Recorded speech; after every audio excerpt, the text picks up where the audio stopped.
Our Ollie Jolly hosts, Jackie Redmond and Matt Camp, start us out with the return of the tribal chief, the head of the table, the head of the island of relevancy, the devil himself, the Samoan assassin, the long-haired, red underweared, sneaker-wearing, heel of post-pandemic WWE heels, Roman Reigns.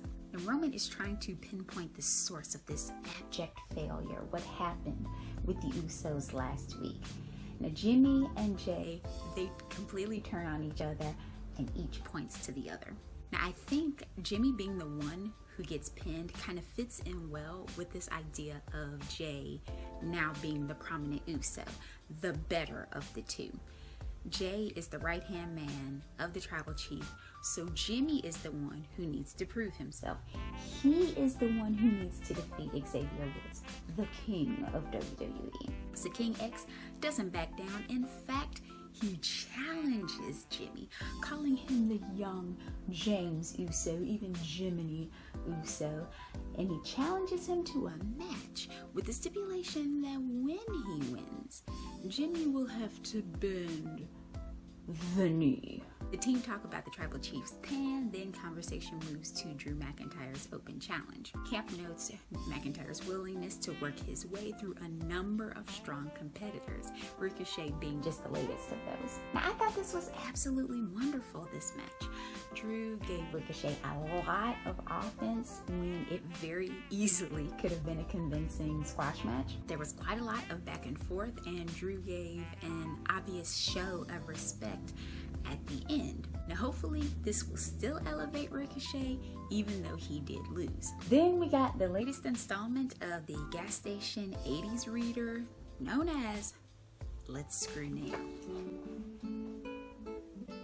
Here is Naomi. Naomi wants a match. Here comes Shayna. Let's have a match.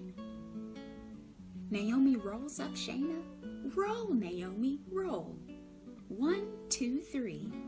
Naomi's hand is raised. Here comes Sonya. Let's screw Naomi. Naomi is asleep. Good night, Naomi. The end. Until next week. So Sonya's reasoning for restarting the match is that Naomi's hold should have been released since Naomi's hand was on the rope. But what happened to the referee's decision is final. I guess that doesn't count here. Kayla Braxton wants a bit more insight into what happened, so she grabs Sonya from the Queen of Spades for a backstage interview. Shayna makes sure to have her playing cards in hand, so we don't forget that she's the Queen of Spades.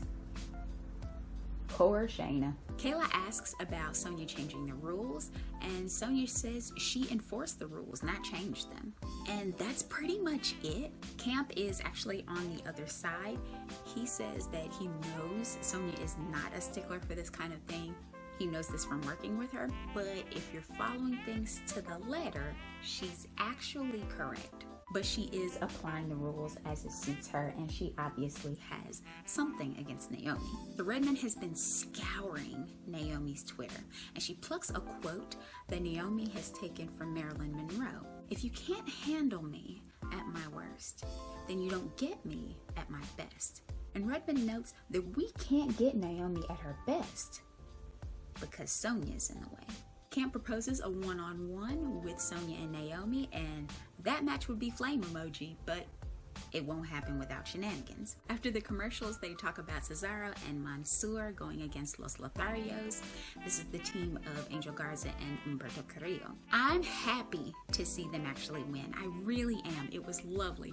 But why on earth do we have to pin Cesaro to get there? I'm a Cesaro fan. I hate it when he loses for no good reason. And in my humble opinion, at this point, Cesaro shouldn't even be in tag matches. If anything, he needs to be kind of doing a quieter, less overt version of what Drew McIntyre is doing. Give him someone different each week to defeat, or maybe even one person a couple of weeks in a row every now and again just to break things up. And once Cesaro and Drew have beaten a bunch of people, then they can face each other for that kind of next of the best #1 contender shot. Will people know what's going to happen each week? Yeah, Will they know that eventually Drew and Cesaro are going to face each other? Absolutely. But the matches each week will kind of build that fan anticipation for that eventual matchup between Cesaro and Drew McIntyre. And it'll do that without them having to step out of their babyface roles in any sort of way. But anyway, that's just a hope from my end. Los Lotharios won. They have this new dual finisher. It looks kind of cool. And I hope that they will face the Usos after a while. Camp calls them future tag team champions. So they go back to Drew McIntyre's open challenge. They go into a little more detail with Ricochet slapping McIntyre at the beginning.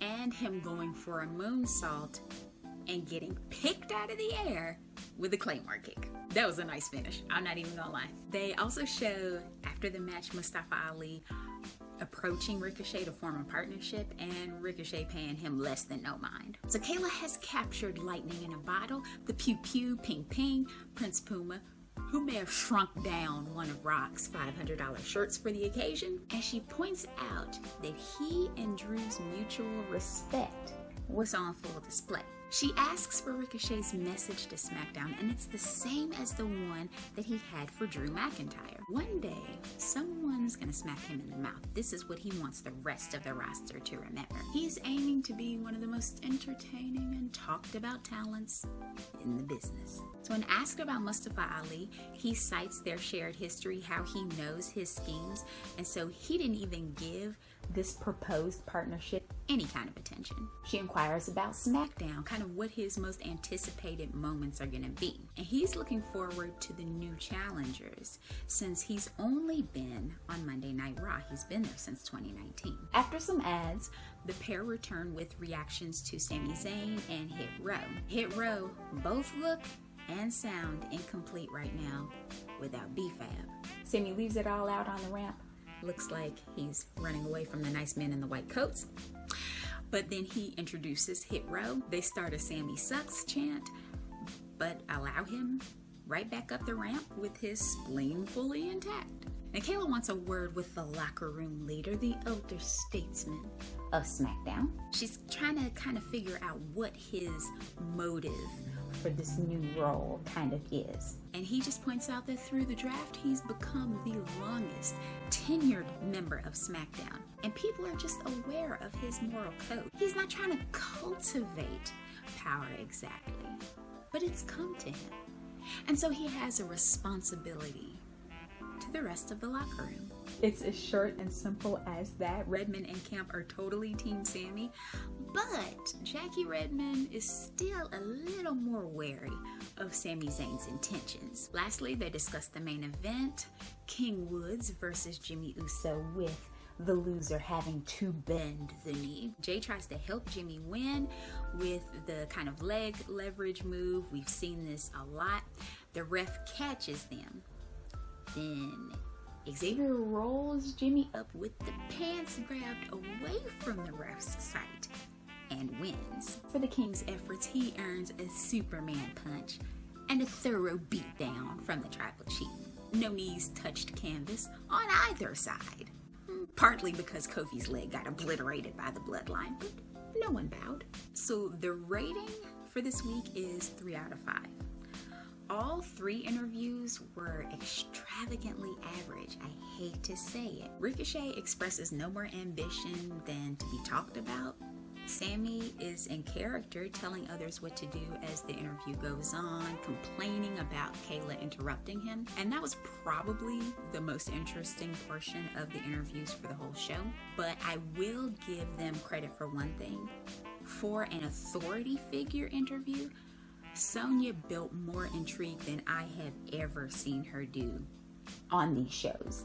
It was a vast improvement, and she made me want to see what could possibly happen between she and Naomi. So if there's something from Talking Smack that you might want to see, this would be the segment I'd recommend. So what do you all think? Where is the Naomi-Sonya Deville feud headed? What happens with Ricochet now that he has the quintessential statement made to Drew McIntyre? What do you make of Xavier Woods making next to nothing from Up, Up, Down, Down? Now, I personally thought X better get his money.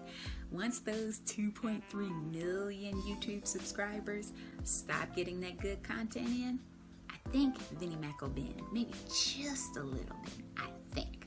But let me know what you think down in the comments. Be sure to like, share, comment, and subscribe. Tap that bell icon and make sure you get notifications for when new videos come in. Thank you all so much for watching, and I'll see you soon.